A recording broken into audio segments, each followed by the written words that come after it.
All right, so most people said they knew what Summer of LabVIEW was, which is awesome. Glad that word is getting out. And like 3 people raised their hand that they have been seeing the scoring results. So I'm going to mostly focus on that. But just in case you're not familiar, for those of you that didn't raise your hand, summeroflaview.com, it's the main thing to keep in mind. In the upper right is a Discord link to the Discord server where you can discuss the challenges, ask questions. If you have trouble, we'll help you out. Make sure you introduce yourself in the introductions channel. There's been a couple of people that I missed and left because I didn't notice in time. I have notifications turned on now. Sorry to those handful of people. Main goal is do stuff in LabVIEW that people don't normally do, get practice and skills they don't normally do. This started originally inside of NI when I was in TSE with Darren Nattinger, ran it internal to NI, and now we're starting to open it up with more challenges every year, and I plan on doing this as long as I have time. So this year there are 4 challenges. We are a little bit more than halfway through already, obviously. We did word search first, then did Wordle. We'll be looking at those results. Right now, we are halfway through the Reversey challenge, which has been submitted by Quentin Aldridge. And then starting August 4th, we will be running Formula G, which is probably going to be difficult to get submissions for. We'll talk about that, but might be the most interesting one. It's mine, so I'm a little biased. So the first one was word search. This was given a big grid of random letters and randomly generated words. So none of them were real words that you could look for, that you could try and optimize for. But this was the ending results. These are the results in milliseconds of runtime. So we just ran it against the data set we had. And some people have absolutely insane times. Greg McCaskill from NI, blowing it away with 6 milliseconds of runtime. So at the very end, in probably sometime in September, I'm going to do a recap of submissions. We're going to look at how were they able to do stuff that just seem impossible in LabVIEW with their data handling. And with word search, I did make some of those bar race animations. So these were the scores. Probably going to be a little hard to see names. Shout out to my coworker who had the first submission. Awesome. A little slow at first couple of days. People not really, the date and time is in the upper right. I started it from when the first submission came in. Then they'll start trickling in. So this is the runtime. Whoever's at the top of the list has the shortest runtime with their algorithm, and then they start trickling in.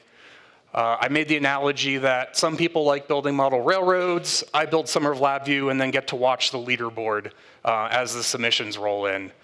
And so the scores are already starting to approach 50 milliseconds, which already seemed insane. And then they just kept getting better and better and more submissions. And watch it. It was quite contentious there at the end. So that was awesome. So that's that. But not all. So this runs automated scoring for the ones that can just run by themselves. Reversey, we're doing a tournament with all the submissions, so won't be able to score that one live.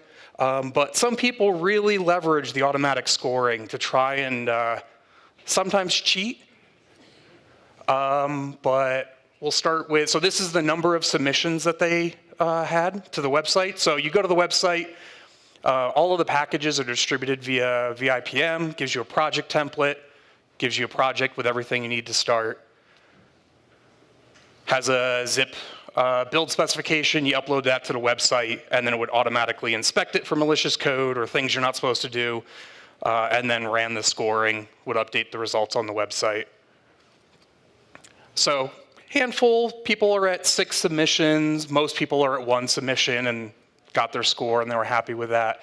But some people start doing a lot more, and as the competition heated up, more and more submissions.